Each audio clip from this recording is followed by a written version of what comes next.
Good morning, folks. I'm Roland Martin. Time for our last NewsOne Now. I figured since I'm about to get in that ass, might as well wear an ascot. Overnight, 2 Confederate statues in Memphis have been removed after a move by the city council to sell the parks where they were located in a quick unanimous vote Wednesday by that city council. We'll show you and break it down.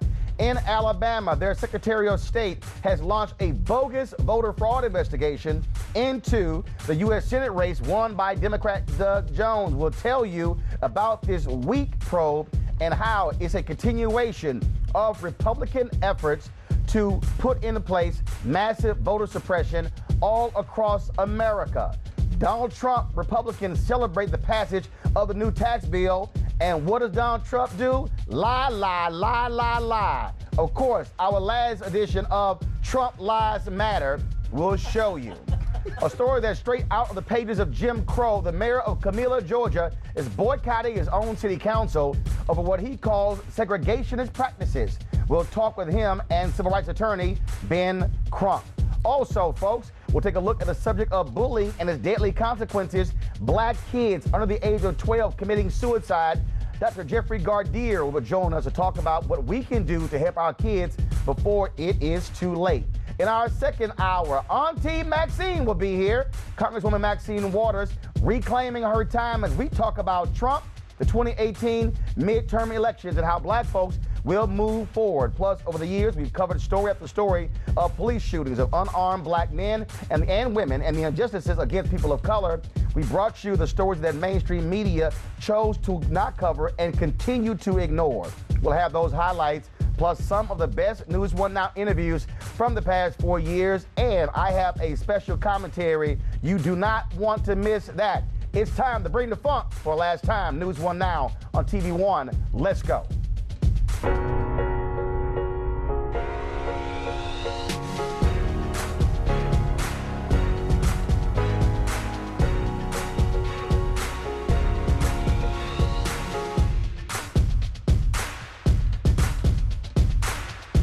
Two Confederate statues in Memphis have been removed overnight after a move to sell the parks by the Memphis City Council. The council unanimously voted Wednesday for the immediate removal of Nathan Bedford Forrest and Jefferson Davis Confederate statues from the parks by selling the spaces to Green Space Inc. for $1,000 each. Green Space can legally remove the statues, which the city was unable to do.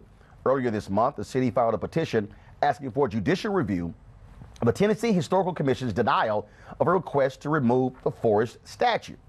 Now, in a tweet after the vote, Memphis Mayor Jim Strickland said Health Sciences Park and Memphis Park have been sold. Operations on those sites tonight are being conducted by a private entity and are compliant with state law. We'll have further updates later tonight. And cities, of course, have tried to remove Confederate monuments after the racially motivated massacre of 9 black folks at Emmanuel AME in South Carolina. Also, the violent white supremacist rally in Charlottesville, Virginia. Protesters have called for the removal of the Forrest statue, saying it represents racism and bigotry. City leaders have discussed ways to relocate the statue and move his remains, which are buried under the monument. Supporters of keeping the statue in place say it represents an important part of history. The Sons of Confederate Veterans in Memphis has said such monuments do not represent white supremacy and it would be a mistake to remove them. They're lying. Bedford Forrest was a slave trader, Confederate general, and Ku Klux Klan leader who became influential in the city's growth after the Civil War. Please tell me how in the hell that's not advancing white supremacy. That's exactly what it is doing. And also, the statue was removed at 9:01 p.m. Why is it significant? It's also the area code of Memphis, and that's the number that people have, of a particular group that's been opposing those statues. So congratulations, Memphis. And also, they need to be gone, especially when we go forward on April 4th to commemorate the 50th anniversary of the assassination of Reverend Dr. Martin Luther King Jr. Now, let's deal with Alabama, where they somehow cannot let go of the Confederacy as well. All of the ballots in the December 12th Alabama Senate election have been counted, and there will be no recount. Turn off your phone, Barbara Unwine. Really? There it is. But you don't have to mess with her. But Republican Roy Moore has yet to concede to Doug Jones. Sore loser. Now, Alabama Secretary of State John Merrill is investigating whether voter fraud may have led to Jones' victory. Merrill is, he's basing his investigation on the comments of one Jones supporter to a reporter on election night. We came here all the way from different parts of the country as part of our fellowship, and all of us pitched in to vote and canvass together, and we got our boy elected. Now, Secretary Merrill says he's received hundreds of complaints about that interview. Well, it's very disconcerting when someone who is not from Alabama expresses the fact that they had participated in our election. And so now it's incumbent on us to try to identify this young man to see what kind of role he played. Really? We called Merrill to come on the show. He says he doesn't want to talk at this time. I wonder why. Joining us, A. Scott Bolden, legal analyst and chairman of the National Bar Association, PAC. Monique Pressley, legal analyst and principal at the Pressley Law Firm. Todd A. Cox, director of policy for the NAACP Legal Defense and Educational Fund. And you heard her phone earlier, Barbara Onwine, president and founder of the Transformative Justice Coalition. Go out the right way. Yes, precisely. Barbara has had a habit, y'all, on this show of making noises while I'm talking. I'll be sitting here reading, Barbara like, that's a shame. That's a doggone shame. And I've had to say, like, can you, like, chill, Barbara? Barbara thinks she in church with the call and response. That's right. That's right. Todd, I want to start with you. Again, one person, really? Well, you know, it's amazing that given Alabama's history of voter suppression and discrimination in voting that this would be a priority. We were there on election day during the special election. We saw numerous examples of voter problems that confronted African-American voters in their opportunity to participate in the electoral process. Voters standing in long lines only to be told they're on inactive lists and not given an opportunity to vote a regular ballot. Voters who, when they got there, were given false or incorrect information regarding the photo ID policy of Alabama. Voters who, unfortunately, in certain areas, stood in long lines because the facilities lacked the proper or the right number of voter machines or check-in locations. So, you know, we urge the Secretary of State to focus on those problems as well as the numerous other examples of and ways Alabama is in a serial way preventing African Americans from participating in the electoral process. Barbara? Yes, and in addition, I mean, think about this. This is one person who makes a statement that's clearly out of line, you know, probably just in his enthusiasm misstated what he really meant to say. But, I mean, because, listen, if you're going to engage in voter fraud... Hold on 1 second. Is Barbara's mic going in and out, folks? Uh-oh. Okay, Barbara, hold tight. They're going to fix your mic. Scott, pick up, please. Well, I think step in and fix Barbara's mic. I think the jubilation is correct. But here's the deal. This is a waste of taxpayers' dollars, not because it's not per se worth investigating. The reality is that as an attorney general, I'm a former prosecutor, this statement alone shouldn't be enough to trigger an investigation. You need corroboration, as Monique will tell you. So a document or more than one person saying this before you even announce you're going to do an investigation or you're even going to look at it. Because now it becomes a farce of an investigation and it costs taxpayer dollars money just to look at it. This is more politics than it really is legal justification. Monique? Right, but farces are what we do now because it starts right behind us and down the street at the White House, and we see investigation after investigation being called for things that we know are ridiculous. Like from the start, we know that it's false, and so that has taken hold, and people think that they can just send the entire country state by state on a wild goose chase, and that's what they unfortunately are trying to do in Alabama. Barbara, we got your mic fixed. Go ahead. Yes, and you know, furthermore, just think about it. If you're going to engage in voter fraud, do you go on national television and tell the world that that's what you've done?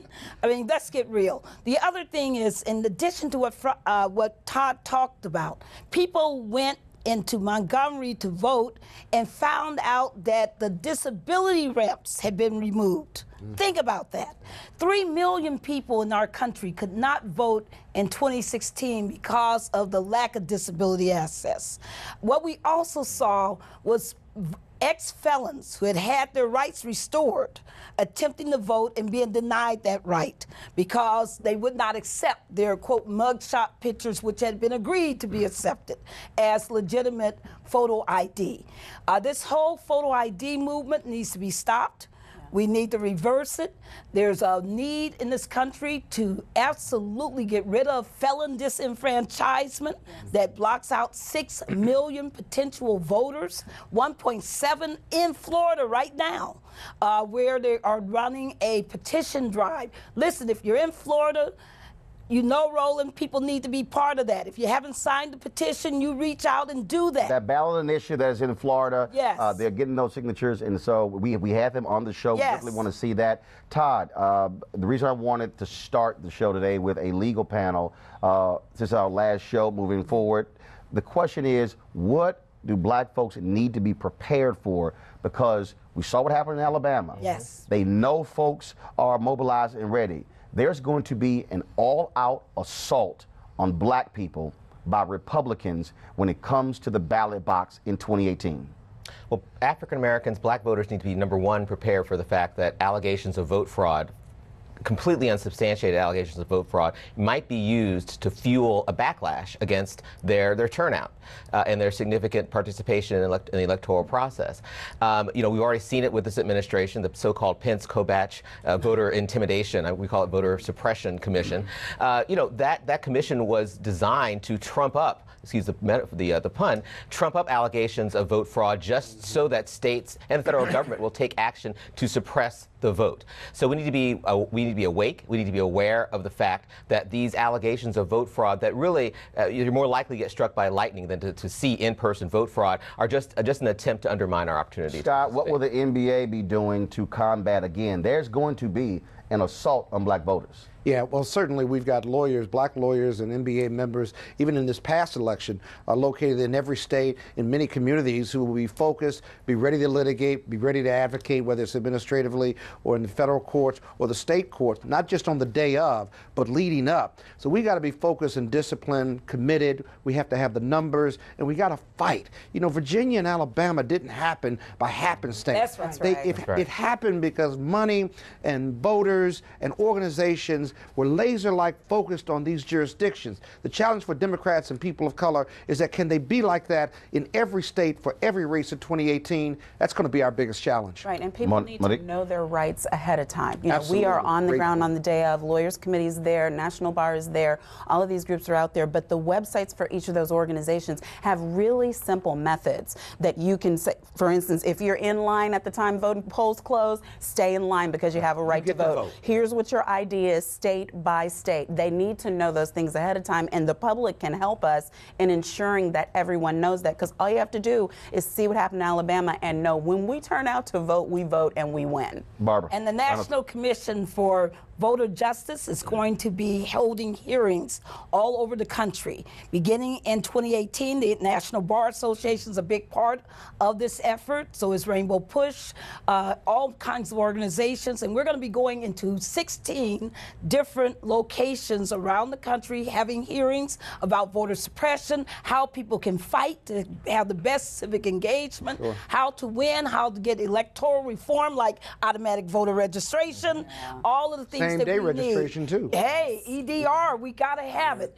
And Get rid of photo IDs. absolutely. So, you know, this is a movement, and we're going to be igniting this movement. Also, we're working on training 10,000 African American, Latino, Native American millennials to activate themselves as voting rights champions all over this country in the 21 most worst voter suppression states. So we're serious about this. This is not something where people should be sitting back saying, well, nobody's doing anything. No, look for us. We're coming. Let me be real clear, folks.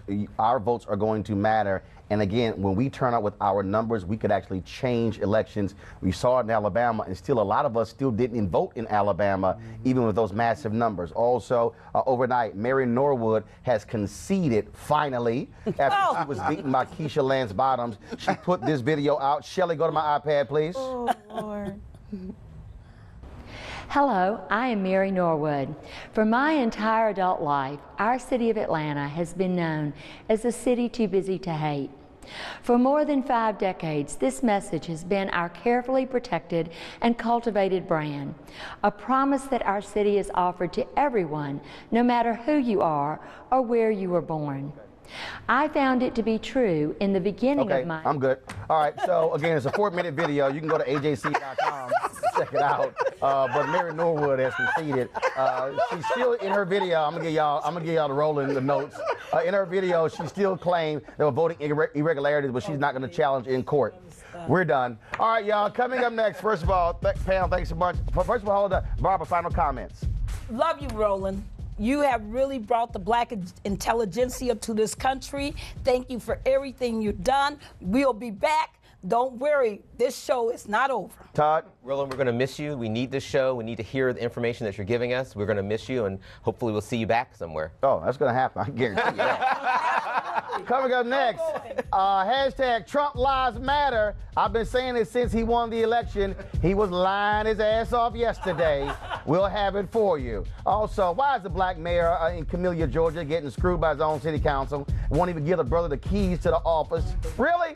We'll talk with Mayor Rufus Davis and Ben Crump. 15 after the hour. NewsOne Now, TV1. Last show. Let's go. Hi, everybody. I'm Kim Coles, and you're watching NewsOne Now with Roland Martin on TV1. Woo, woo, woo. Ding. I do my own sound effects.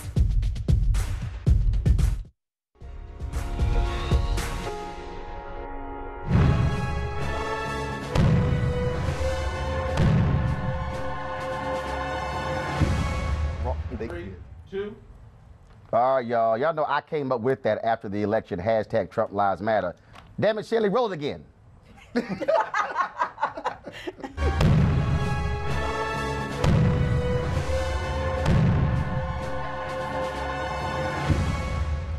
Now, Donald Trump and Republicans yesterday celebrated the passing of the tax reform bill. Oh, I tell you, I swear it was like, it was ridiculous seeing Donald Trump literally get a lap dance from Republicans yesterday. And they were just, they had of course the meeting, and he was just sitting there. Oh my God, you're just great. You're just wonderful.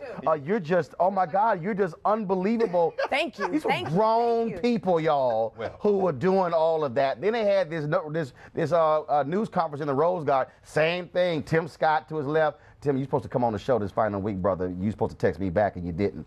I ain't forgot that. So this is them yesterday, y'all. And so you see Mike Pence. I mean, they just all praised him like all praises to Allah play. You are so terrible. I hate to say this, but we essentially repealed Obamacare because we got rid of the individual mandate, which was terrible. And that was a primary source of funding of Obama. Okay, y'all, he also said yesterday that this was the biggest, most massive tax cut in history. That's a lie. It's a lie. The tax cut, John F. Kennedy, that actually was bigger. The Reagan tax cut was actually bigger. So Trump ends 2017 doing what he did in 2016, lying.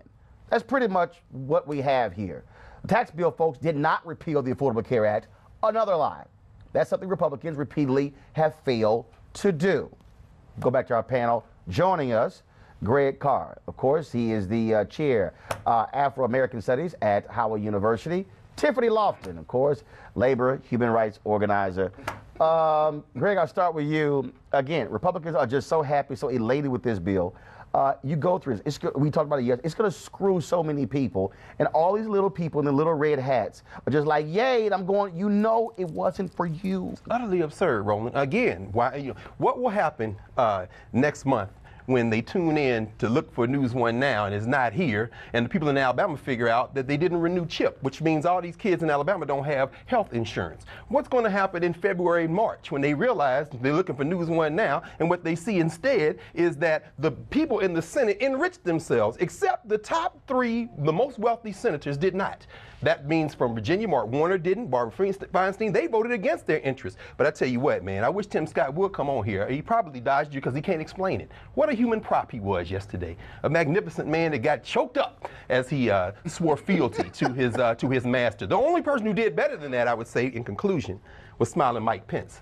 I've never seen anything like that in my life, brother. And the shot that they had over his head while Trump is sitting here like this, and he praised him, what, every 12 seconds or something? He probably said, thank you so much, and please, and thank you so much. It was absurd. About 30, 40 times. Utterly absurd. It was almost like he didn't have a script, but he was instructed to say, thank the president, and that's all you need to do. And it was absurd and embarrassing to see the Congress member Tim Scott from South Carolina, Republican, who has not been on your show, stand up there in a sea of white, proud as ever, to say that he is on the right side of history of a bill being passed. And the absurdity of people who live in his community, who are below the poverty level, who are low income, who are middle class, who are going to be devastated by this bill that just passed, are not going to have health care. Taxes are going to go to the 1%, and they're going to make sure that they also do not have, in 10 years, enough money to be able to live and have a sustainable wage and a job with dignity. It's embarrassing. Scott, they are going to, first of all, again, not to consider Tim Scott, but he represents South Carolina, one of the brokest states in the union. Yeah. A majority of their budget derives income from the federal government. Oh, no doubt about it. Those top 10 states are red states in the South, and they get more entitlements than anybody else. But this is even more absurd. Think about it. You have a president that won't release his taxes. He's valued or believed to have about $3 billion in assets. And said he's going to lose millions with this bill. And he's going to lose millions. He has not put any of his assets in a blind trust, which means his sons and family are running those trusts and those interests. And know this, because when he says he's going to lose money, that is a flat-out lie, because the 20% tax cut... Hold on, what is that? A flat-out lie. Shelley, hit play. Let me finish my...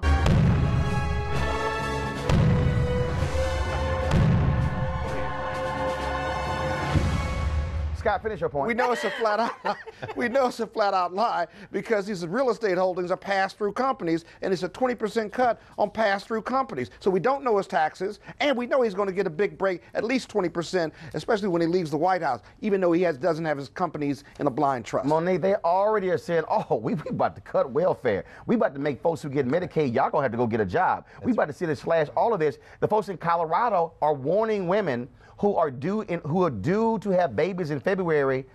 CHIP not gonna cover y'all. Right.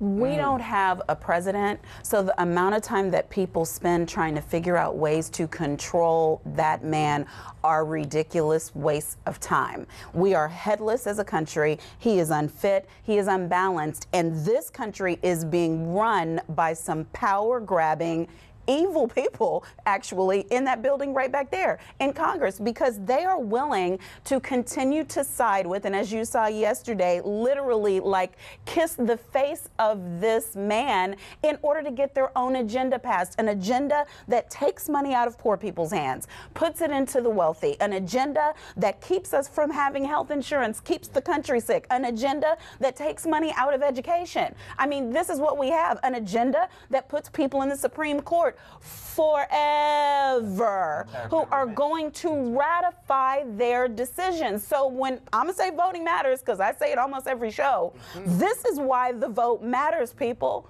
This is why the vote matters, because we end up in a posture like this where Senator McConnell, stole a Supreme Court justice nominee. I mean, stole a position. And is holding Alabama hostage. Yeah, Right. and now we've got taxes, and they will find a way to erode what's left of Obamacare. It has nothing to do with this president. Well, they will keep his crazy self in there however long they have to push their agenda. Of course, but where are the fiscal hawks? They're blowing a $1.5 trillion hole in the deficit. That's a lot of money. And they're going to say, well, economic growth is going to cover that and we're going to get the economy going. Well, I'll be honest with you. This economy is going pretty well right now. Corporations are wealthy and have lots of cash. Hey, Trump, thank Obama for that. Exactly. Thank Obama for that, because if those policies were not put in place in 2010, 11, 12, 13, 14, 15, 16, you would not have the economy you have right now. Thank the black man. And unemployment is down. And so now you're doing this tax cut. It makes no sense. Final comment. We know that's a lie, brother. We know because we know. Hold up. A lie. It's a what? It's a lie. Shelley? Oh, you talking about Trump? Yes. Well.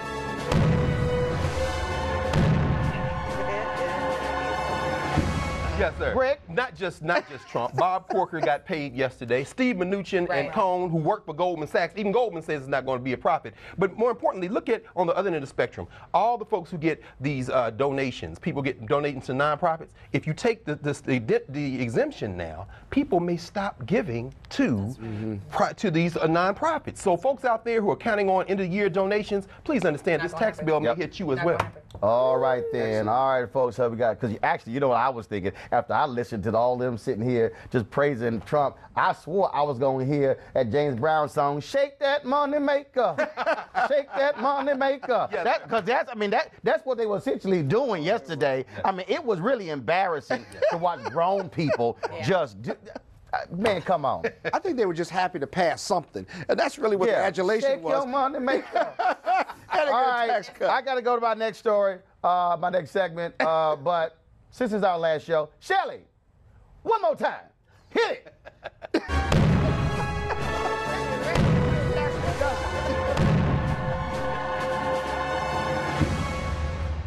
Coming up next, a mayor in a small town, Georgia. Why they can't get a brother keys to City Hall? We'll talk to him and his attorney, Ben Crump. Also, why are young black kids killing themselves? 10 years old, 12 years old, what is going on? Dr. Jeffrey Gardier will join us as well. For the last show, right here, News One Now on TV1. Back in a moment. Roland, I love you. You know I follow you on Twitter. I probably retweet 3 or 4 things a day from you. I love what you're doing. Keep supporting us and keep being you, and love you.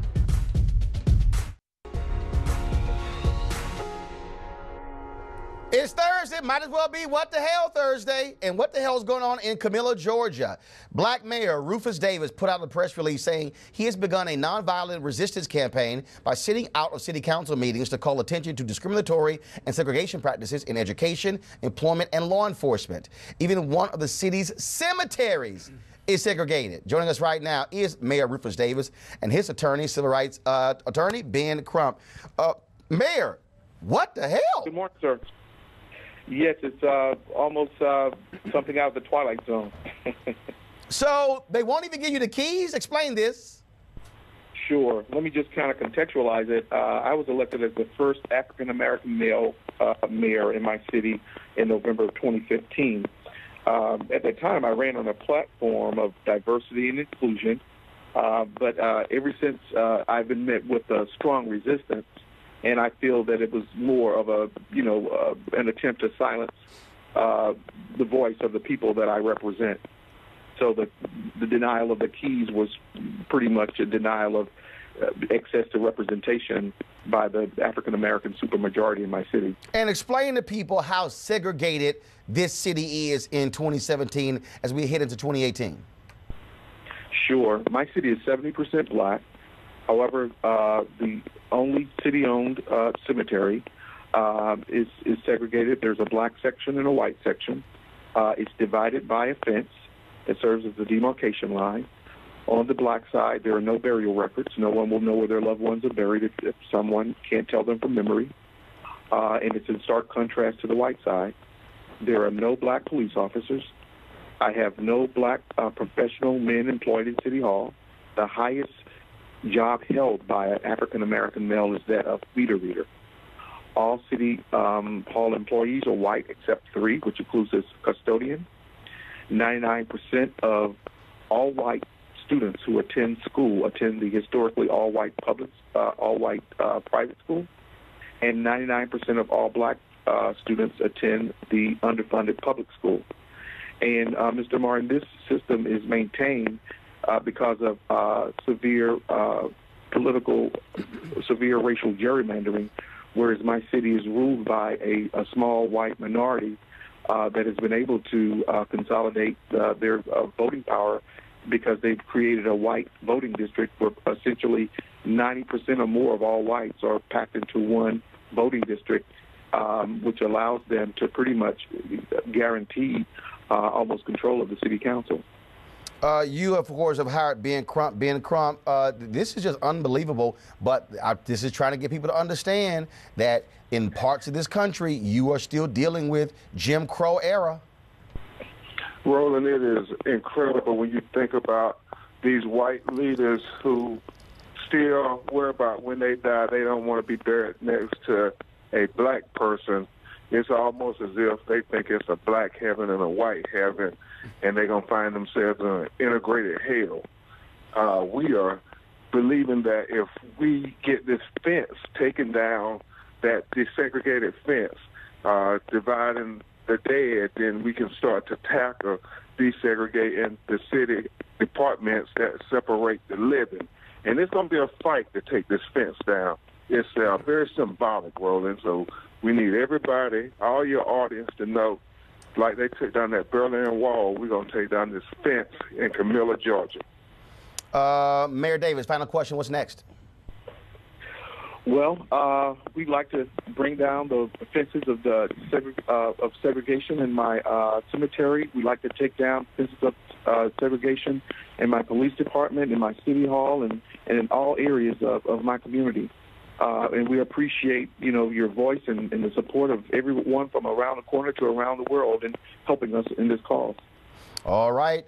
Mayor, thanks a lot. Ben Crump, thanks a lot. And Ben, found time for you on TV1's NewsOne Now. You've been on the show many times. Of course, I was one of the folks who you called to really turn the Trayvon Martin story national when I was on CNN. Just your final thoughts. Hey, Roland, like I said, Black Lives Matter first with you when nobody else gives us a platform. Roland Martin, TV1 has always given us a platform, and we need you, brother. All right, we appreciate it, bro. Thanks a lot. Yes, sir. Thank you so much, Mr. Martin. All right then, folks. When we come back on NewsOne Now, we'll take a look at bullying and suicide by black kids at elementary school. Dr. Jeffrey Gardeer will join us to talk about what parents can do to protect their children. Also coming up, a former Michigan State trooper charged with second-degree murder in connection to the death of a 15-year-old black boy. I have more on the other charges against that former trooper. It is 23 before top of the hour. NewsOne Now on TV1. Hi, I'm Kim Burrell, and you're watching NewsOne Now with Roland Martin on TV1.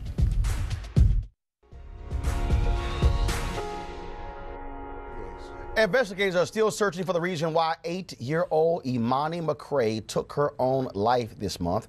McCray was found hanged in her bedroom. So far, there's no evidence of her being bullied, but investigators believe McCray's actions could have been influenced by reading stories about Ashwanti Davis on social media. Davis, a 5th grader in Colorado, hanged herself after a fight video of her surfaced online. Davis's parents say bullying was to blame. In the case of 8-year-old Gabrielle Tay received national attention after his mom says, Gabriel says bullying drove him to commit suicide. Tay hanged himself after a brutal fight on school grounds left him unconscious for several minutes. Joining us right now, our psychologist, Dr. Jeffrey Gardeer, via Skype from New York. Jeff, I mean, it's stunning to read these stories and seeing our young kids, 8 and 10 and 12, killing themselves over bullying and fighting in school. Well, we're seeing that the suicide rates are increasing dramatically, Roland. Between 2009 and 2015, almost 36% of all teens feel desperate, sad, or hopeless. But here's what's really stunning. According to the Journal of the American Medical Association, suicide rates for black youth remain not only consistent in 2015, but doubled for black youth within the last 20 years. So they are the hardest hit right now. What does a parent say? How does a parent deal with this? What do they say to their 8-year-old, their 10-year-old? Well, sadly and realistically, parents are in shock and they don't say anything. All they can do is grieve, go through the process of separation. They feel a tremendous amount of guilt because they feel that perhaps they have missed the signs, or maybe there was more they could have done. But eventually, you're right, they have to have that conversation and to be able to scan the remaining children, the survivors, to make sure that they are also dealing with this properly and don't have a pre-existing history themselves of some sort of depression, which is what we see in 90% of these cases. Kids just don't kill themselves in this way just because of bullying or just because of the internet. Those are very strong comorbid factors, but there is also some sort of a mental health issue that has not been detected, especially when we're talking about childhood depression. Monique. So what are some of the signs that a parent can look for to know the difference between a child who's just having a rough time at school and is sad about it and a child who's living with and battling depression? Are there things they can do at their pediatrician appointments, or is this an issue because they're not getting pediatrician appointments in the poor communities? What's the story? Well, that's an excellent question because pediatricians in many ways also fill the double role of being child psychologists or child psychiatrists. So certainly they are trained to look at the maturational levels, milestones being hit by the kids to make sure that they are psychologically, emotionally healthy. But certainly I think the most consistent thing that parents see is that the children become isolated in a very consistent manner. Either they have very few friends or they only stick to one or two friends, and a lot of the things that they used to do before they became depressed, they just stopped doing. But you see a tremendous amount of sadness, loneliness, and again, that isolation. That tells you something is wrong. It's not just about a brooding teenager or a teenager going through some sort of a phase, because many teenagers really are very dependent on being around other people. Socialization is something that is important. So once you see the opposite of that, that tells you something is going on with your child. Don't wait for them to get through it. Have consistent, many conversations. And as you said, again, take your child to a pediatrician or maybe even to someone like myself, a child psychologist, who can at least check and see whether there's something that needs to be addressed. Depression amongst children is rampant. It's not just a thing of they're too young for this. You're never too young enough for depression to surface in one's life. Yeah, but doctor, if I may, this is just terribly draining emotionally for parents, I'm sure, but can you explain how and can an 8-year-old get to the emotional decision conceptually to just take their life? I mean, it's hard enough for adults to get to that point. We know most don't, but those that do commit it. But an 8-year-old, I can't, as a parent, I can't get my arms around how that child gets to that decision. Can you share a little bit more on that? Well, it's a decision, of course, that we know is not the right decision. Sure. And we know with 8-year-olds, with children, their brains are not fully developed. So if something catastrophic does happen, especially something with extreme bullying or cyberbullying, they may see that as the end of the world. And as part of the social media, and this is not to vilify social media, it does have its uses, of course, we see that there is contagion. They see other kids are doing this who may be slightly older, and then they feel that now they can do the same thing because someone else has done it. The possibility of that, which was not a possibility in the past, now becomes their reality. That social media is so strong as far as showing them that certain things can be done which are absolutely wrong, it can overwhelm them, and now they feel they have the power to do that. But I think in some of these cases, and not to blame the parents in any particular way, not at all, I think with 8-year-olds, others who may be doing this, somehow we as parents, and again, not blaming these parents, but we as parents are missing the mark. And we have to understand it's not just about their getting through it on their own, but guiding them as parents. I take this very seriously because when we talk about mental health, especially in the Black community, there are a lot of stigmas and there's a lot of silence that comes along with having these conversations. And the decision and the mental health that these kids are going through at 8, 10 years old, and even as they're getting older. Marshawn, a friend of mine in Ohio, committed suicide 2 years ago at the state capitol. And to think about the pressures of white supremacy right now, history in America, and bullying on the campus. Tell me two things. One, as educators, what is their role in intervention, and what are the key things that parents or educators should know when they don't have the education to deal with mental health? What are the key terms that we should know that we should or should not be using to assist and support people who are going through, or kids who are going through, this issue?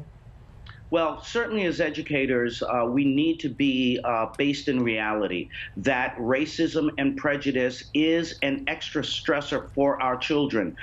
Interesting studies have shown John Henryism, where youth who are trying to strive to make it, even when they do, they have twice the amount of stress and physical illness. So certainly we don't need to put our heads in the sand and think that we're in an equal society. So educators need to see that as a stressor stressor. Secondly, as parents, look, children copy us. So as Black parents, as a Black society, if we're stuck in the stigma of mental illness, of seeing it as a weakness, then certainly our children do not feel that they have the space to be able to talk about it.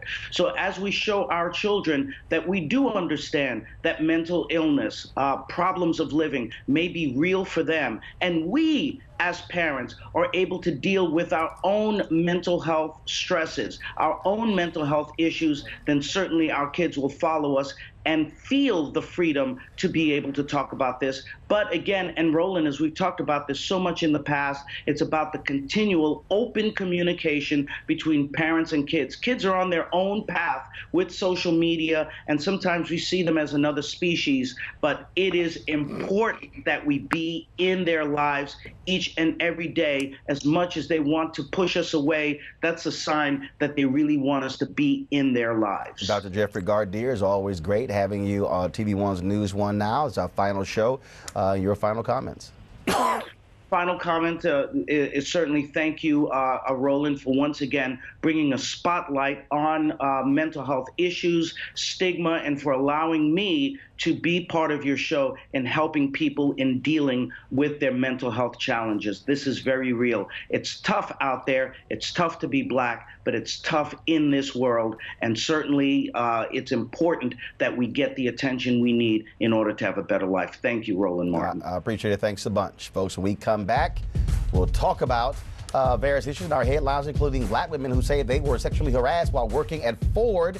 They're speaking out about the horrors they endured. It is 11 before top of the hour. NewsOne Now on TV1. Hi, I'm Clifton Powell, and you're watching NewsOne Now with Roland Martin on TV1.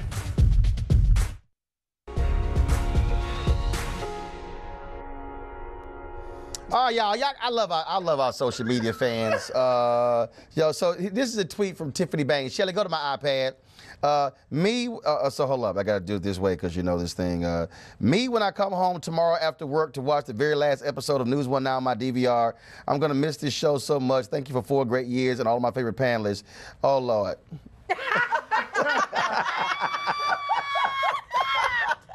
Come on with the Fantasia. That's how we feel. All the Black Americans. Look, you gotta escort her off. That's us. I got it. Okay, that's a good one. That's a good one. All right. I'm gonna share some more of y'all, some more of that with y'all for the rest of the show. All right, y'all. Former Michigan State trooper is charged with second-degree murder in connection with the death of a 15-year-old Black boy. Prosecutors say former Michigan State trooper Mark Besner had no legal justification to fire his taser from his moving patrol car while trying to stop 15-year-old Damon Grimes, who was driving. In August, Grimes was on an ATV traveling on a neighborhood street when troopers tried to stop him for alleged reckless driving. Grimes took off. Besner tased him, causing the teenager to crash into the back of a truck. He later died at the hospital. Besner, who was suspended and later resigned, is also charged with involuntary manslaughter.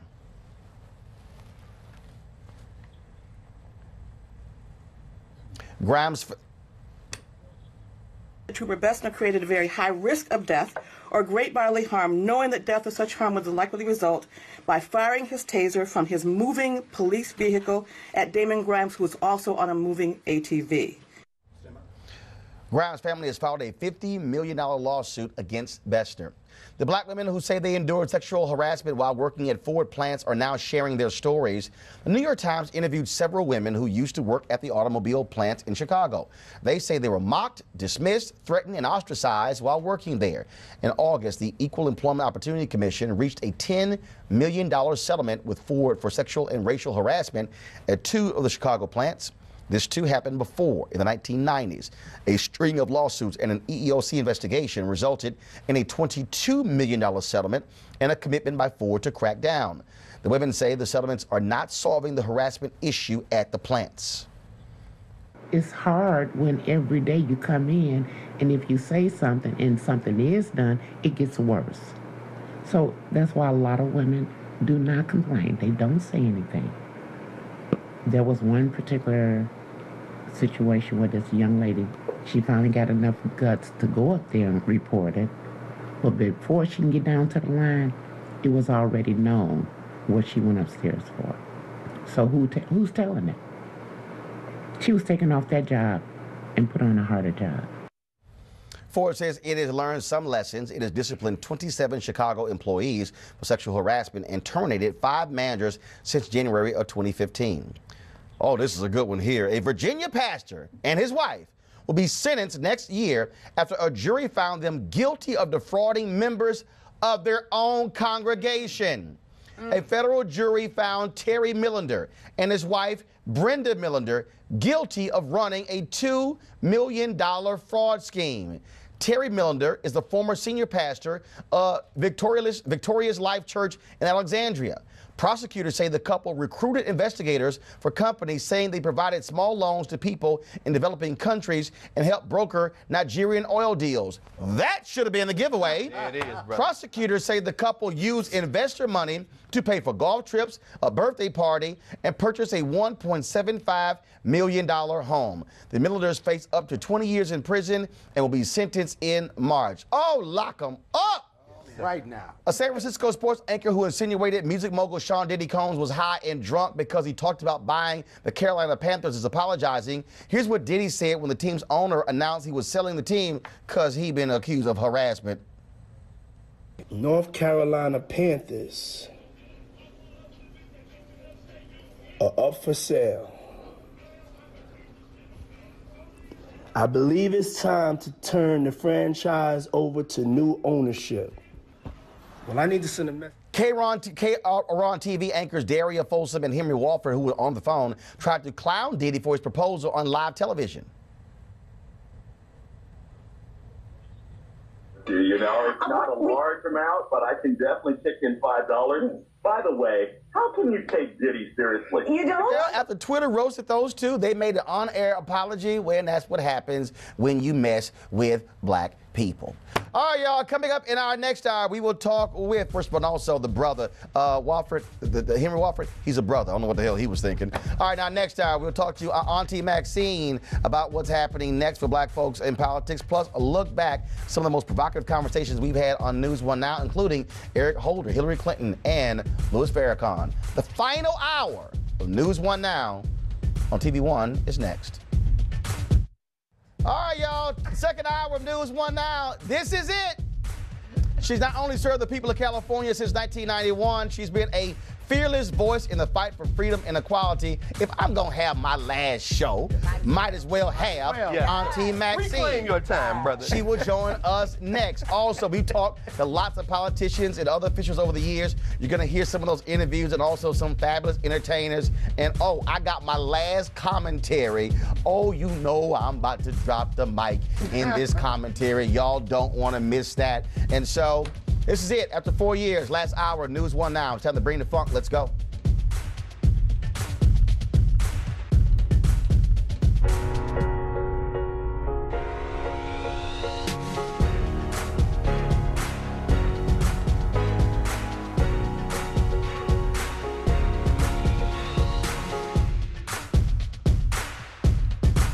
All right, folks, we've had people from all walks of black life here on NewsOne Now, some provocative conversations. And here's one beginning with my man, U.S. Attorney General Eric Holder, who talked about some of the issues he was thinking about during his tenure as the nation's first black Attorney General. How do you see us confronting this uneasiness, this anger that exists between police departments and between community? Mm-hmm. I have been going around the country doing what we call these rebuilding trust roundtables. I was in Oakland, I have been in Memphis, Cleveland, Philadelphia, Atlanta, dealing with this issue, trying to bring community members, faith leaders, youth, members from law enforcement together to talk about these issues, to talk about the lack of trust that exists in certain places, the fact that trust has been eroded in certain other places. And I think really the key to this is dialogue, for people to get into a room and talk about the fears that they have as community members, but also to listen to people in law enforcement about the fears that they have and about the split-second decisions that they have to make and their concerns about, being second-guessed.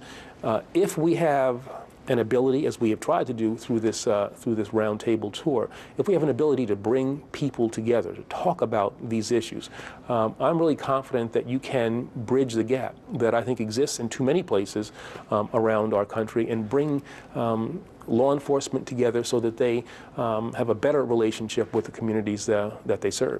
Has it been painful for you to watch what's happening with voting rights? Yeah. Here we are 50 years after the Voting Rights Act. Yeah. And having to deal with this constant battle, not just with voter ID, but Supreme Court decision, the changing of polling locations. And so here we are in this era where we have 50 years of progress, but all of a sudden there's these efforts to suppress the vote, to pretty much try to limit access to the ballot. I mean, if you had told me 6 years ago, coming in as Attorney General of the United States, that one of the primary concerns I would have would be the protection of the right to vote, I would have looked at you with a strange look. But that is, in fact, the reality. A Supreme Court decision that I think was wrongly decided, certain states taking advantage of that opinion to try to put in place measures that are supposed to involve the integrity of the vote, but in fact I think are political moves to try to make it more difficult for political opponents of parties in power to be able to cast ballots. Well, first of all, I am really relieved and pleased that overall we're making progress. And I have gone across this country making the point that when President Obama came into office, he inherited the worst financial crisis since the Great Depression. And he doesn't get the credit he deserves for digging us out of that big hole that he was handed when he came in. So it's been a long, slow effort, which thanks to him and his leadership and many, many millions of Americans, we are exactly where Roland said we are, down to 5% unemployment, jobs are coming back, but incomes are not rising. And so we have two big problems. One, we got to get incomes for everybody to go back up. And number two, we got to get more good jobs, and we do need, in my opinion, a targeted effort at people and communities that have not had the benefits of the recovery thus far, and we need to go even further. This is an issue that I just think we have got to address. I understand how politically challenging it is. 90 people a day die in our country from guns. Homicide, suicide, and avoidable accidents like what the gentleman was referring to. And it is imperative that people make this a voting issue. I know we can balance the legitimate rights of gun owners with the right to be safe going to school or going to church, the right to have more control over what happens in people going to stores to buy guns who shouldn't have them. So here's what I am proposing. Number one, we need universal background checks for real. We need to close the gun show loophole. We need to close the online loophole because people are buying guns and ammunition online. You have no idea who they are, and we know some of the mass murderers, that's how they got what they used to kill people. We need to close what's called the Charleston loophole. The Charleston loophole is unfortunately what enabled that young man to get a gun he was not entitled to. Did you think when you stood on the steps of the U.S. Capitol 20 years ago that we would be literally having the same conversation 20 years later?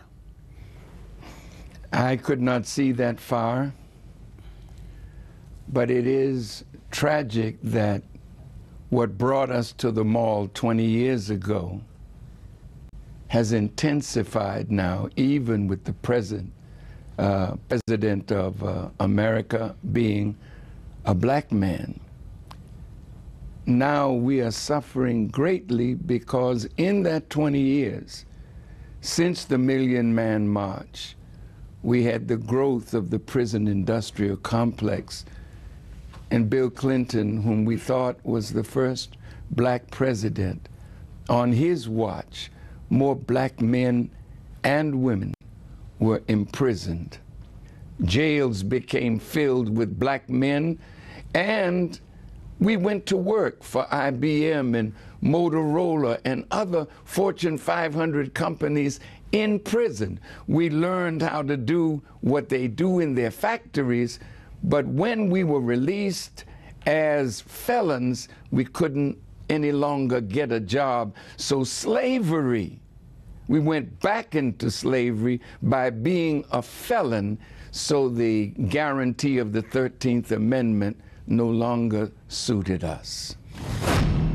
I think, Roland, the conversations that we've been having in the barbershop and around the kitchen table really bubble to the surface. And so I think it's important, one, that we're having a conversation openly, and then we can really begin to address the issues. The affordability issue is a huge issue in the city of Atlanta, and you heard a lot of angry voices. And, you know, it's interesting. We saw people on the north side consolidate very quickly around one candidate, and on the south side, we were still splintered. But at the end of the day, everybody's talking about the same thing in Atlanta. We're talking about criminal justice reform, traffic, affordability, education, all the things that matter to people, and that transcends race. So I just look forward to leading the city, and our mantra has been keeping the progress and making sure we're not leaving our communities behind, and that's going to be our focus. Well, I know you have a busy morning, other interviews to do all across the city. We surely thank you for joining us here on TV1's NewsOne Now. Well, thank you for bringing attention to Atlanta. It really made a difference. I appreciate you. And this is the first interview we're doing, and I want to really thank you so much for really talking about our race and giving us that kind of exposure in the primary and in the general. And it was a great night. It was a historic night, and I think we can do some amazing things on behalf of Virginia's families going forward. One of the things that, of course, I mean, obviously you had to defeat your Republican opponent, Jill Vogel, but you had a hell of a time even with your own party just trying to get through the nomination. I mean, we first had you on when they wouldn't let you speak at the state convention. Yeah, no, it seems like a lifetime ago, but, you know, a little over a year ago. And the thing is, I think people have realized now that people want people in politics who are genuine, who are fighting for our families, and who have a positive, progressive message. And that's the wave that happened last night in Virginia. And as I said, Virginia will be the match that sparks the wildfire of progressive change really all around the country. And I think we have a chance to do some great things. And people really do not like the politics of personal attack and of negativity. And I think we're changing the way the game is played. All right, folks, see, that's why this show matters, because, see, guess what? None of the national shows wanted Justin Fairfax on when he was running for lieutenant governor, but then after the brother win, everybody all of a sudden want to call him. We put him on when the Virginia Democratic Party was trying to screw him over speaking at a state convention. See, that's why black media matters. See, we know you before they know you. Now then, when they know you, after we put you on first, it's good when a brother like Justin Fairfax comes back and says, no, I'm doing you first because you put me on first, which is what I said when I won the NAACP Best Host Image Award to Black Hollywood, to tell your publicist, when we call, you better return the damn phone call. Coming up next, somebody who always returned the phone calls. In fact, she didn't return the phone call. She called me first. We got Auntie Maxine, Congresswoman Maxine Waters, next on the final edition, NewsOne Now on TV1, where we bring the funk all day, every day.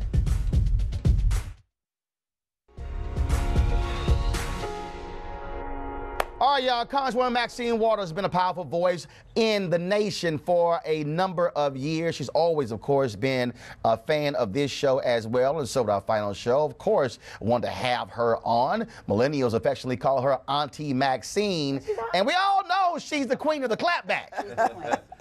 Take back our time. Reclaiming my time.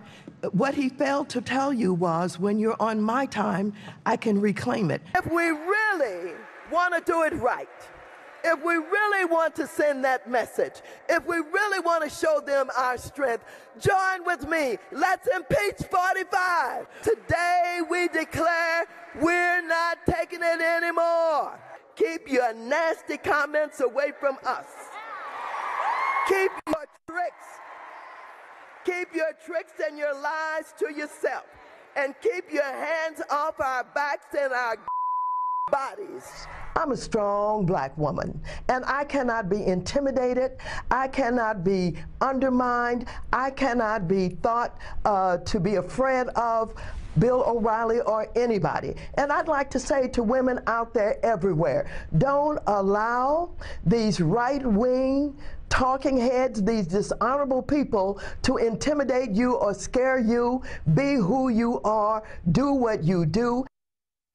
All right, joining us right now is California Congresswoman Maxine Waters. How you doing? How you doing? All good? I'm wonderful. Thank you for calling me and having me on this morning. So I got to ask you, what do you think about that lap dance Trump got yesterday when they were just sitting here? You just so wonderful. Oh my God, you're just the greatest thing in the world. Was that embarrassing? Well, not only was it embarrassing, for those that I had a little respect for, I lost it. Anytime you grovel like that and you just spend all of your time, you know, building him up, making him feel good, no matter what he's done, no matter what he said about you, I'm through with him. I'm absolutely through with him. It was shameful. When you look at, of course, this particular tax bill, and they've already made it perfectly clear, they are coming after welfare. They want to make folks on Medicaid work. Right. And then, of course, crazy Raynard Jackson sent me a text. You knew I was going to call you the hell out, Raynard. So he sends me a text saying, why you can't talk about all the good stuff in the bill? He said the new market tax credits, all the stuff that's helping black people. He said, so, you know, you have always been a fighter for black banks. So according to Raynard, check the source, he says that this tax bill is going to be a boon to all black banks and black investment banks. Well, it sounds as if he really doesn't know what's in the bill.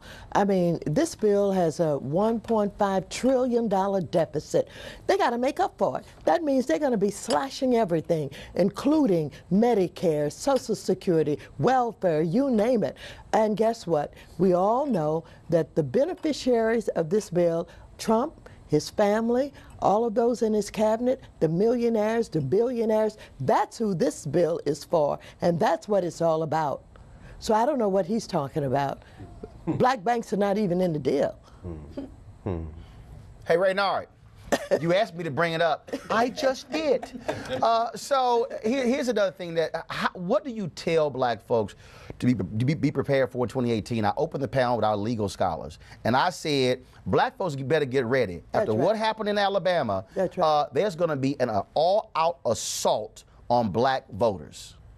Well, I tell folks, vote like Alabama. That's what they need to do. I am so proud of the blacks in Alabama and how they came out. They got it. They understood. And I want to tell you, Trump helped us with all of this. They've been watching this dishonorable man all through the campaign, the way he's mimicked and mocked this disabled journalists, the way he talked about women, the way he lies every day. And black people said, enough is enough. And they showed up, and they showed out, and black women really did.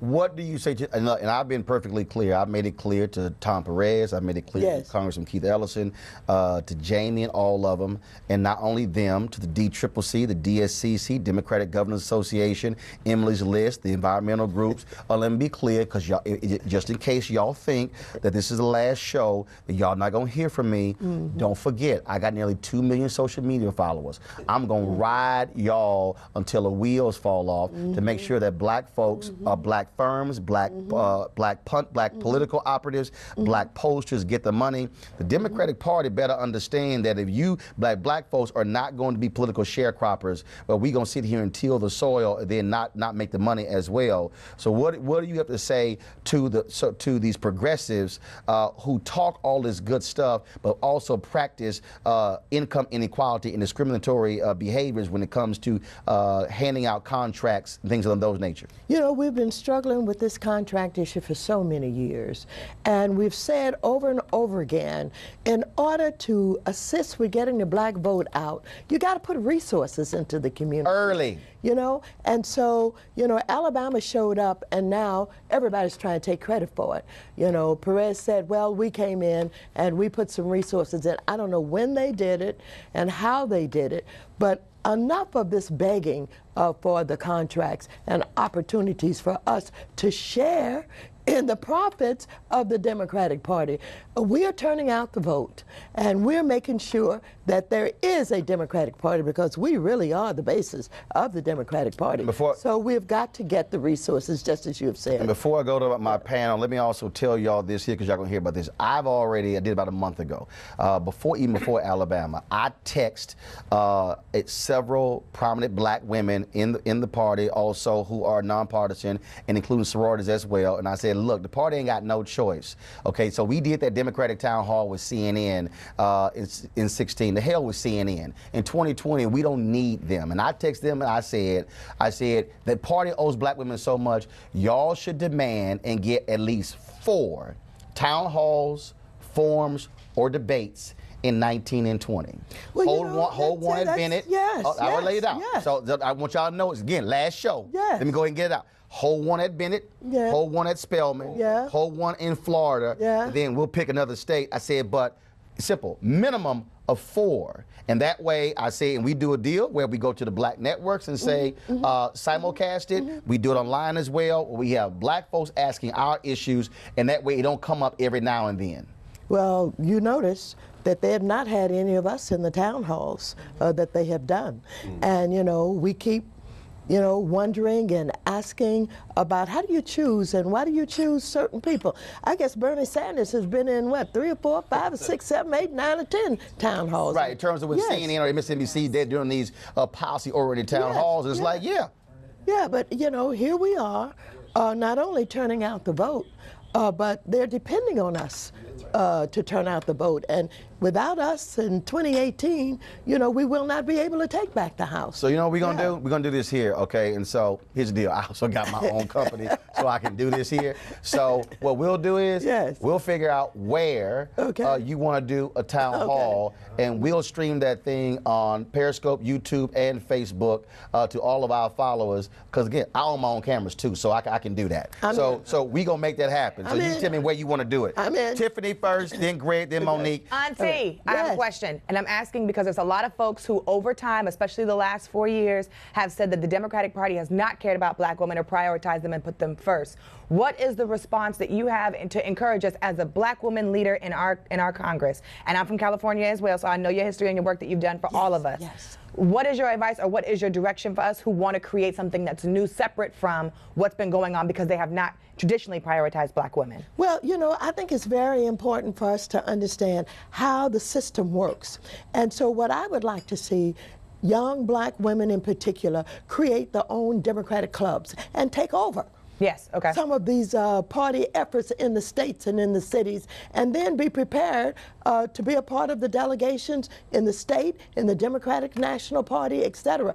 And it really does not take a lot. You know, just take the little rules and use them, create your own Democratic club. And take over. If we do a lot of those, then we will have a lot of influence in the Democratic Party. And when it comes time to select delegates, we'll have the numbers. We'll select our own delegates. And beside that, we can take over some little cities and towns that way. Absolutely. Greg. Congresswoman Waters, of course, thank you for your long struggle and for just re-energizing all of us. I want to ask a question specific to the House of Representatives. So many of the CBC members, yourself included, are in senior positions, ranking members on these committees. Yes.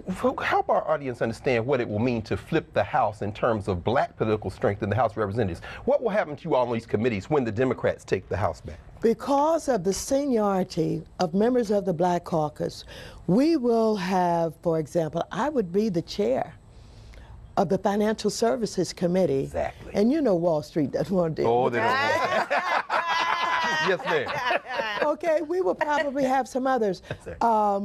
Before John Conyers' misfortune, he would have been the chair of Judiciary. Benny Thompson, Homeland Security. Eddie Bernice Johnson, what does she have? Resources, Environment, or something like that? We will have a lot of chairmanships and a lot of sub-chairs. You know, seniority is very important. And there have been some attempts to do away with it. as we have emerged. But the Congressional Black Caucus Hold up. There have been attempts to do away with, let me clarify that. See, she was nice. There have been attempts to do away with seniority as black members of Congress have emerged. And let me also be clear, the largest caucus in the Democratic Party in the House of Representatives is the Congressional Black Caucus. You've been nice about it. I can go ahead and say it. Go ahead. That's right, brother. Well, even when there's a contest, right, and even if we're not in the contest, we stick to seniority. We just had such a contest yesterday that was voted on because of John Conyers leaving. Right. Got it. Then we had two people who were vying for that position, and so we took the one with the most seniority.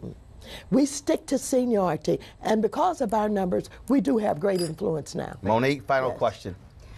Coming from the advocacy circle, I'm wondering, since black women have, not just in Alabama, but for decades and decades been carrying this country on our backs, not just the Democratic Party, what kinds of things should we as advocates be trying to push forward for women of color that when they form their clubs will make a difference? Are there some key issues that the listeners who are listening now can say, this is what I want to fight for and advocate for our people? Well, let me just start with the Democratic Party. If we form our Democratic clubs throughout this country and all of our cities, that gives us power. That gives us the numbers to go into the state conventions and to run for the offices and be the chairs of the whole state Democratic Party. That puts us in a position to be able to get to the Democratic National Conventions where the president will be nominated. And so that's just in Fannie Lou Hamer. That's right. That's right. Fannie Lou Hamer broke through all of that. She said, forget about the rules. I'm here. I question America. Yeah. So that's just in the Democratic Party. But in addition to that, there are a lot of appointments that are made through the DNC. And so we will be in a position with those numbers to demand those positions as black women, for black women. Yeah. It's our final show? Yes. Your final comments. Well, you know, I'm so glad that you called me to be here with you. You have been bold. You're so brilliant, and I stopped you in the airport the other day. Yes, you did. And I told you about one of those shows that you had done on somebody. On Wendy Williams. Oh, you should. I said I could not believe you were so good. You were so to the point. You were so brilliant until I just appreciate you. And I am sorry that this show will not be with us any longer because it has been so valuable to our community. But I know you will never be stopped. You will never be, you know, stopped from doing what you do. And as you have described, you're going to do your thing one way or the other, whether it's on this show or with a podcast or what have you. And I'm going to be there with you. I appreciate it. Thank you. Thanks a bunch. Thank you. I appreciate it. All right, folks, we come back, some more highlights. But I got to, Shelly, go to my iPad. I love it. So this is a sister, she tweeted, this is what I'll be doing tomorrow morning between 7 a.m. and 9 a.m. without Roland Martin. Let's see, hold on, they lock up on us. So I got, I'm gonna fix the iPad. Y'all gotta see this here. It's pretty hilarious. We come back, our coverage of criminal justice and injustice, including the killings of unarmed black people by cops in America. It is 28 after the hour. This is the final edition of NewsOne Now TV 1. Back in a moment.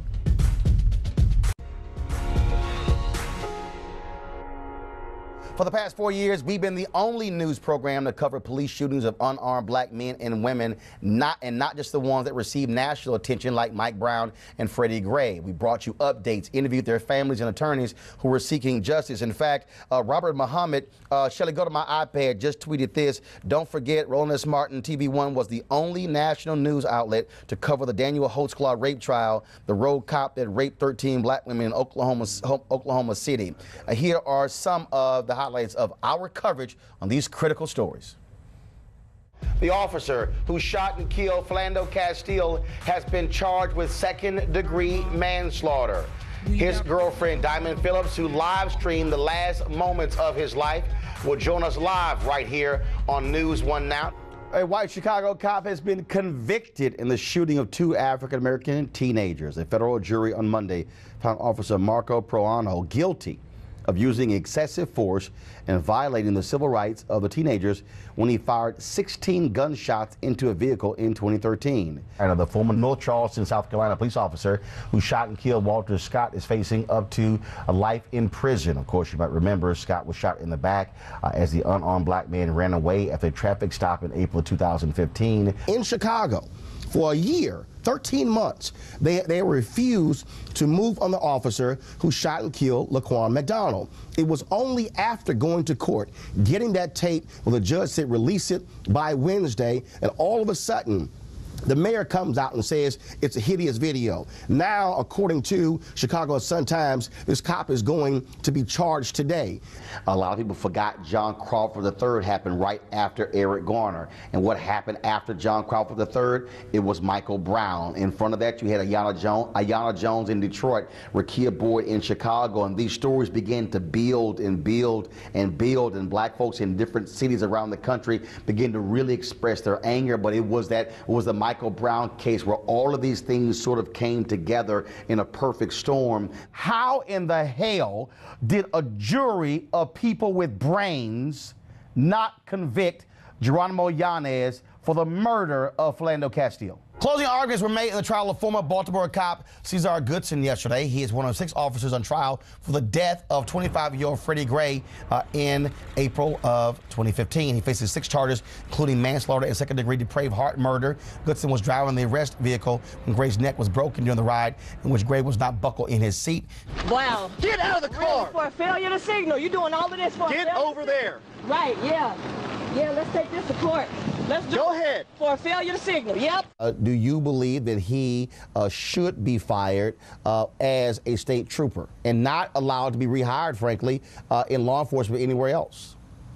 I believe so. And here is my thought process on that. Here we have about a 5.5 month out situation here where the gentleman has been on administrative leave with pay, okay? My daughter is not on administrative leave. She is gone. You hear people say cops being attacked. The reality is you've actually had a decrease in the number of police who have died in the last several years. And so to suggest that, well, the criticism of police inactions in the last 3 years due to Black Lives Matter has resulted in an increase in police officers' death, that simply is a flat-out lie. All right, folks, let's go to our legal panel. And I made it clear that I was not going, y'all ain't gonna expect me to cry today, it ain't gonna happen. But who expected you to cry? No, other people have been hitting me. Oh. But I'll be honest, the one thing I did, I teared up and I stopped when I interviewed Sandra Bland's mother. Here's why. And I found out later, and then I remembered it. I met Sandra Bland. I spoke at I was a keynote speaker at Chicago's Women Expo. Mm-hmm. And I remember the photo, because I remember she was a tall sister. And her mama said, Roland, my daughter said she was always gonna do your show one day. My God. Mm-hmm. And I hate that this is how she got on your show. And Henry was shooting it, we were at Congressional Black Caucus, and man, I almost broke down. Mm-hmm. And then her sister sent me the photo.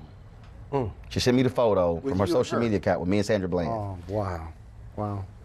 And I can't overstate the reality that there were so many cases where black lawyers were ignored by every major network. Come on, brother. They couldn't get any attention. They couldn't get on. And if it wasn't a major case, and our deal was whether it was folks who were killed, whether it was Rekia Boyd, Aiyana Jones, whether it was also black kids who came up missing. Yes, sir. That we put them on here. Yes, sir. And talked about it. Yes, sir. The families, the people, the community organizers. I'll be quite frank with you, brother. If you had done nothing other than that, you've had a whole Congressional Black Caucus on this show, but if you had done nothing more than what we just saw the last 5 minutes, it feels like the whole of Black America has been bodied this morning. Mm-hmm. Who's going to put this on? The answer is nobody, brother. And I don't have any words. Now, I only tear up, I would get up to get mad as hell right now, because somebody's mama is not going to have an outlet to raise all of our conscience and send us in there, because this show won't be on Monday morning. Yeah, but our job is to make sure whether it's this show or another forum moves forward, because this show has shown the world what it means to tell our stories. And our stories are always powerful because they haven't been told for so long. That's right. And when you see someone being shot by the police wrongfully, okay, so you get that on national TV. But if you're in the criminal justice system or you've been a victim of police violence, it has a significant negative impact on every aspect of your life. This is what our story tells. Roland, I just want to say really quickly, if you've done nothing else for the last 2.5, 3 years that I've known you on this show, you've called us to be unapologetically black about our truth and to be honest and forthcoming and bold about our truth. Right. And so, yes, the show is ending and this is the last show, and I'm sure we're all showing face, but like internally we are bleeding and we are crying. The move forward is for us to be to take up even more space than what you've already created for us in the first place. And I thank you for that. Amen. I can't imagine if Cochran and Gary and others had had a show like this when they were putting forward the beginning stages of their work. As an African-American lawyer who you provided an opportunity to that changed the trajectory of my life and of Scott's life and of others like us who weren't just representing single cases, but were shown as experts in our fields such that other networks and the world were interested in us. That is a debt that I will not be able to repay. Well said. And I thank you. Well said. Up next, Black Hollywood. They also had a home here. We'll show you some of that next.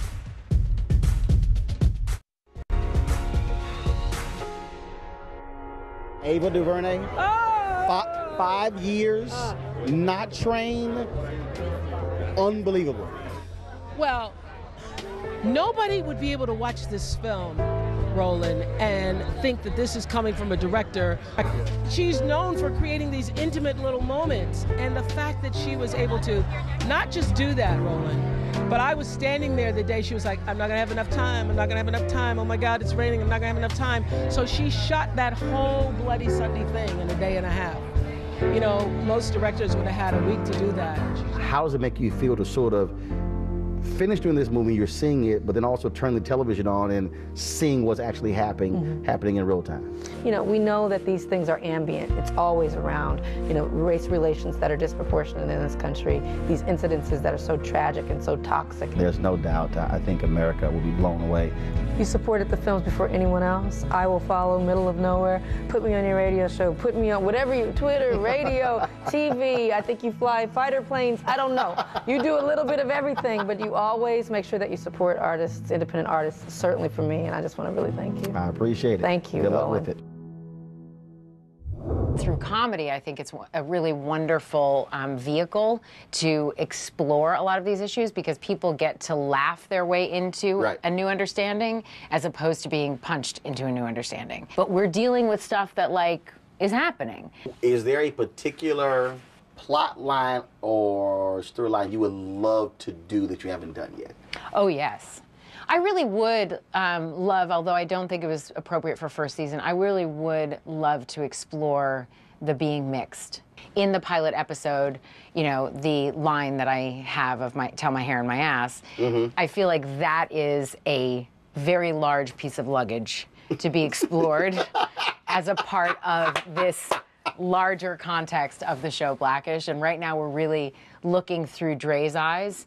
But as the seasons progress, you look through everyone else's eyes, and I think it would be really fun to start exploring that a little bit. The absence of black presence by celebrity is a serious loss to our potential use of power to make a difference. So I invited all the artists I could think of to come for a two-day festival down in Atlanta to celebrate criminal justice as a festival. It's called Many Rivers to Cross, based upon a great song. And in it, all the artists will sing to songs that, in content, speak about the plight of black people. What also surprises me is the number of artists that told me no. Really? Oh, yeah.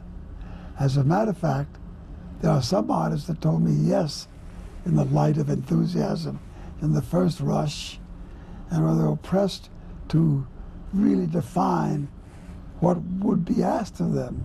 With Anita Hill and Clarence Thomas, it was sister, what are you doing? This is a black man going for the Supreme Court, second in history. We don't air our dirty laundry out there publicly like that, even if he's not a black person whose ideology matches a lot of other black people in this country. He's a black man, and we are about to lose the black seat. So that was really complicated. At the same time, when you say that about the civil rights movement, I also think about the women's movement and how in the women's movement there was a lot of racism in the women's movement. The same way that there was sexism in the civil rights movement. And just like Michael Sam right now says, there's racism in the LGBT movement. That's right. Because you might be gay, but you're still white. That's right. It was one of the first times that America saw two well-spoken black people speak on the national stage in that way, and the fact that they were at opposite ends of the argument was really intense.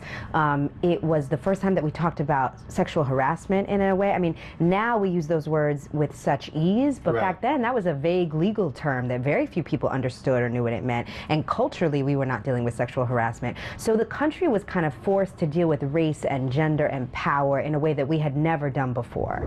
You know, we are at literally the most divisive time I think we've been in our history. As much as we'd like to say that it's only the messenger's fault, when I said a year before he put his name in, do not count him out. So this is something that we've created. I would love to be able to just blame him and say, oh, it's his fault, he's the devil.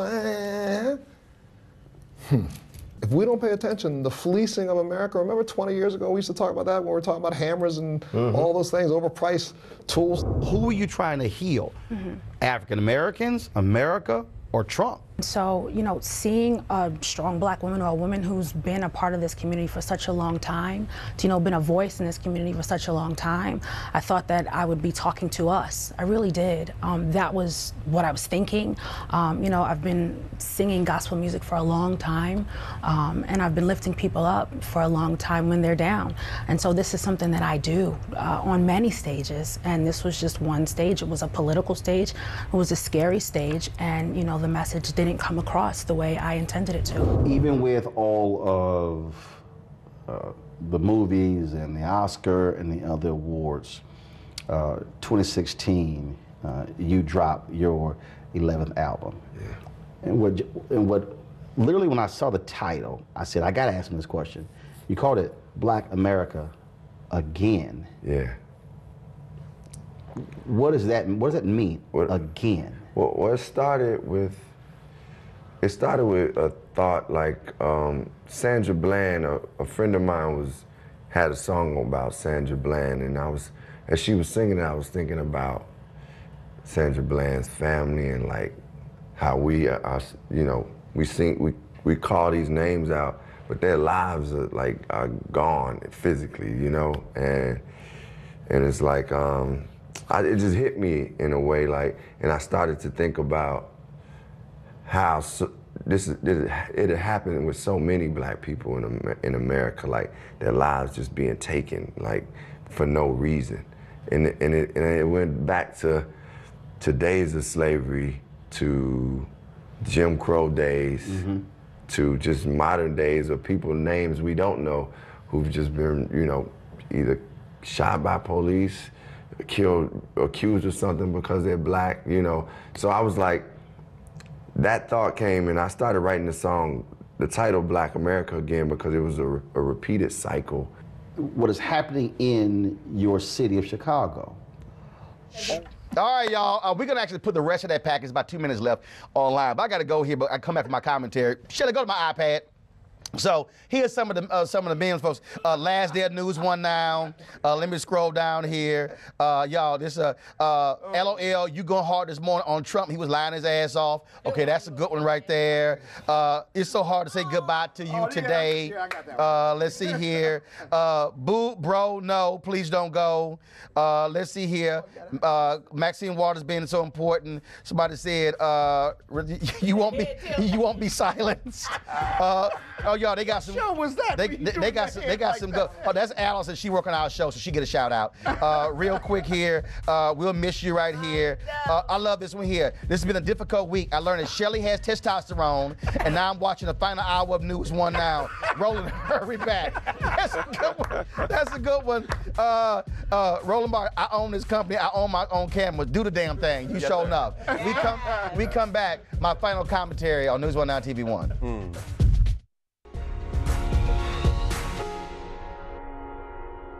Folks, when I was a sophomore at Jack Case High School in Houston, Magnet School of Communications, we could not go into the studio in our television class in the first semester. We had to learn all of our terms. In the second semester, we were allowed in, and we walked in, the class was Mary Waits, who was influential in my life. All the students rushed to the set. I looked at Mary Waits and I said, where does a person sit who tells them what to do? She said, they sit over there in the control room. I said, I'll be in the control room. Let me be clear. Even there, I was the best student. I was voted the best student in my high school by the teachers there.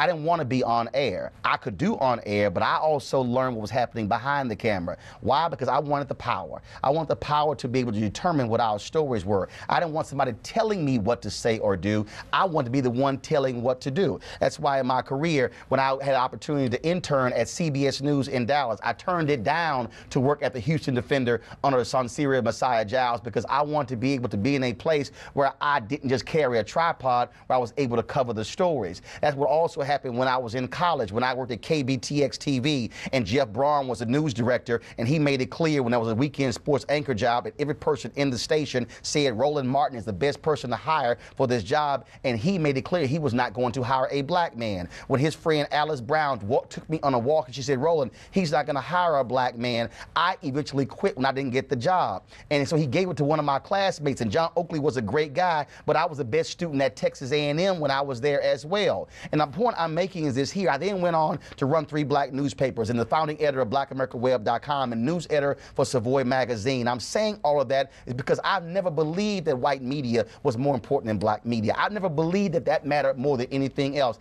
I always believed that black folks deserve quality, deserve a talent. And see, when you have this whole philosophy that somehow if you work in black media, you can't cut it anywhere else. Here's the reality. I can cut it against anybody at CNN or MSNBC or ABC or CBS, but I chose to do this. Why? Because I believe you deserve a different type of news. I believe you deserve something different. Now, we've had folks who work on this show. We've got staff right now, and they'll tell you, I was a mean old cuss. They'll tell you, man, he was hard, he was difficult, he was challenging, he jumped on folks, didn't like mistakes. Do you know why? Because you deserve that kind of show. You didn't deserve to have mistakes in chyrons and mistakes in video and mistakes in the script. And so, yes, I was that particular tough because that's how they were tough on me when I was coming up. I also made sure that when it came to this show, it wasn't just about hosting the show. The only reason I'm hosting this show because I'm also the managing editor of this show. That is the final say-so and everything editorially, because we need to have somebody who has a clear vision, who wakes up black, who thinks black. I would often tell my staff, you got to wake up black. That doesn't mean that your black skin, but your thought, your consciousness has to be black in terms of how you see the world or how you see the news. That's why this show is different. That's why you saw black generals. That's why you saw black economists. That's why you saw civil rights attorneys. That's why you saw black millennials. That's why you saw black mothers and black fathers. That's why you saw African Americans in all other fields, because I was intentional with what I was doing. And there's some people sitting out there who told me over the years, brother, you need to be in the pulpit, you need to be preaching. No, folks, I need y'all to understand, I was in meditation years ago, and God said, Roland, I got enough people in pulpits. I got enough preachers in the world. I need you exactly where you are. All you got to do is read the Psalm where God says, I saw you in your mother's womb before you even got here. I think it's Psalm 139, if I'm correct. And so he said, I knew what was going to happen before you got here. There's people telling me even right now, why don't you run for political office? No, because this is what God has called for me to do. People have been trying to get me to run for office since I was 25 years old. They've said, we'll pick the office, we'll raise the money. All you got to do is say yes. And I told them no, because this is my destiny. This is what I am designed to do. Nobody has ever silenced my voice. Oh, I've lost jobs before. I've been fired before. Oh, when CNN ended my contract, all these people said, hey, man, your world is ending. I had some black folks who actually I was doing a deal with said, well, since your media profile is now lower, we're not doing any deal with you. I said, how am I getting a nationally syndicated radio show and a daily show, but you telling me my profile is lower? No, that's not how it works. It was Jonathan Rogers who said your voice is important, who said we're going to put you on TV One. This network will be 14 years old on MLK Day. I would have been here 13 of those years. Alfred Liggins said we're going to do a daily show in 2012. We launched in 2013. Why am I saying all of that? It is because this matters. It matters because it's you. So let me be real clear. This show is ending. Oh, I'm not.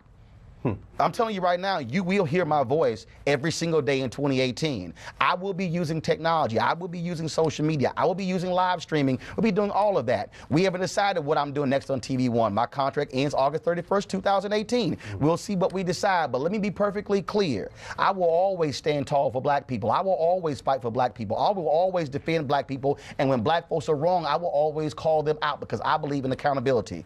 I am perfectly clear. I am walking in my destiny. I am walking in my space. I know exactly what I'm doing. I know who I am. I know whose I am.